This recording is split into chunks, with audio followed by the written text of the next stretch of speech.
לכם עבודה מאוד מוצלחת. כי נפלה לי הצלחת. וזה רק מהחלק של עליית החשמל, בסדר?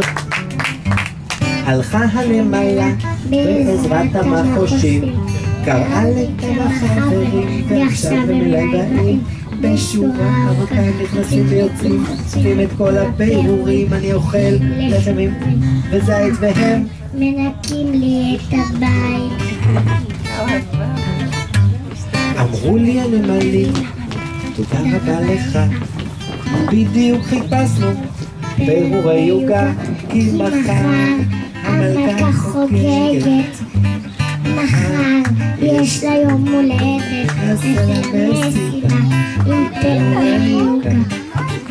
באמת תודה רבה לך, כן מחר המלכה חוגגת, מחר יש לה יום הולדת, נעשה לה מסיבה עם פירורי יוגה. באמת תודה רבה לך.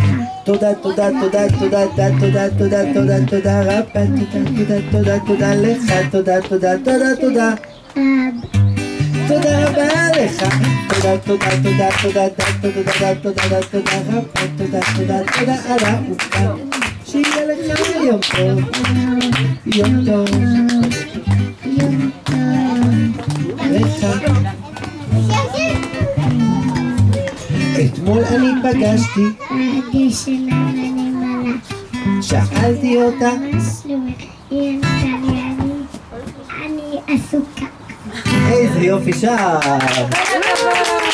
כל הכבוד, את ממש ממש ממש שרה